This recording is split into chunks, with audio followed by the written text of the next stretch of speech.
तो दोस्तों अभी थोड़ी देर पहले मैंने आपको एक वीडियो बनाकर बताया जिसमें हम लोगों ने डिस्कशन ये किया था कि भारत, अमेरिका और जापान मिलकर चाइना की घेराबंदी करने की बहुत तगड़ी कोशिश कर रहे हैं, जिसके तहत नेटो का इस्तेमाल किया जा रहा है और नेटो को चाइना के द्वार तक लाने की कोशिश की जा रही है।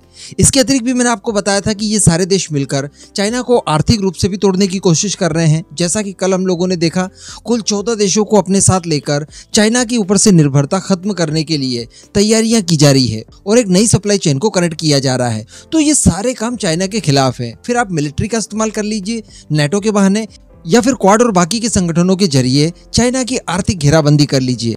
अल्टीमेटली चाइना का गला घोटने की कोशिश की जा रही है और ये इतना ज्यादा प्रभावी साबित हुआ कि काफी लंबे समय के बाद नेटो को लेकर चाइना द्वारा सीधे सीधे बयानबाजियां शुरू कर दी और चाइना के विदेश मंत्रालय द्वारा ऑफिशियली इस बात को लेकर धमकी दी गई जापान को कि लिथुआना के अंदर जुलाई में जो नेटो का समिट होने जा रहा है उसमें आप पार्टिसिपेट ना करें।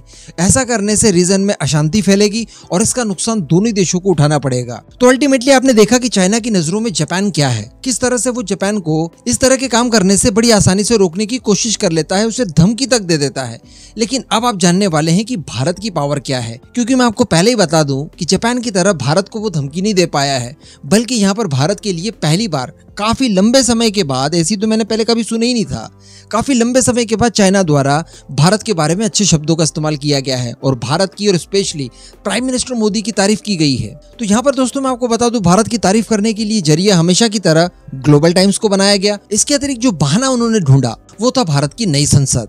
भारत की नई संसद यार हमारे लिए स्पेशली काफी ज्यादा गौरव की बात है, क्योंकि ये हमें कॉलोनियल माइंडसेट से दूर करती है। हम ये गर्व के साथ कह सकते हैं कि अत्याधुनिक बिल्डिंग हमने खुद ने बनाई, क्योंकि पुरानी बिल्डिंग में कहीं ना कहीं भारत के लोकतंत्र का दम घुट रहा था। हम आजाद तो हो गए थे, लेकिन हमारा तौर तरीका अब भी गुलामों की तरह हुआ करता था। लेकिन अब हमारे पास स्वतंत्रता है। इसी के साथ साथ नई बिल्डिंग्स में बताने की आपको जरूरत नहीं है कि भारतीय परंपराओं को शामिल किया गया है।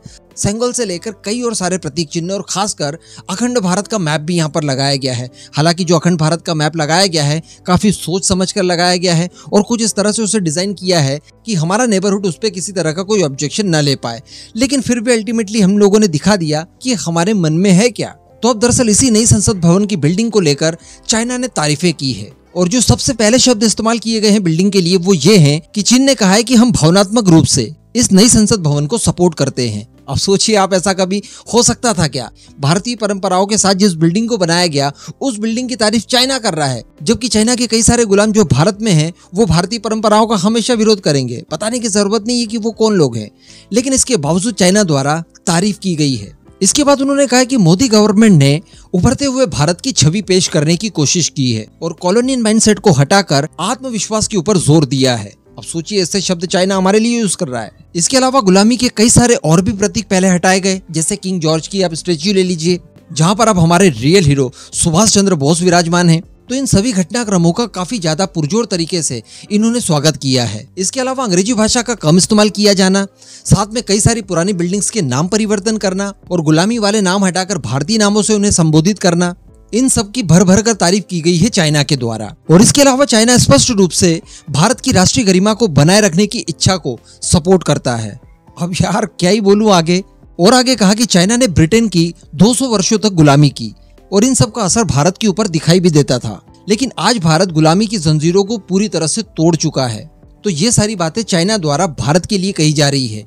अब इसके पीछे आप सोच रहे होंगे कि भाई इसका क्या कारण है, तो वो कारण भी दरअसल आर्टिकल में ही है। इन्होंने दरअसल अमेरिका को यहाँ पर टारगेट किया है और कहा है कि अमेरिका एक नई तरह की गुलामी लाने की कोशिश कर रहा है और अपनी नीतियों पर चलाने के लिए कई सारे देशों को अपने साथ जोड़ रहा है। इसी के साथ साथ अमेरिका डिवाइड एंड रूल वाली पॉलिसी भी अपना रहा है और रीजन में फूट डालकर अशांति फैलाने की कोशिश कर रहा है। तो कहने का मतलब ये जो भारत के साथ अमेरिका की नजदीकियां बढ़ रही है ये चाइना को पसंद नहीं आ रही है। अब भारत जापान तो है नहीं कि डरा धमका कर कुछ भी कह दिया जाए, तो इस बहाने चाइना ने भारत को ये सारी चीजें बताई कि देखिए आप अमेरिका से दूर रहिए, ये आपका मिसयूज कर रहा है।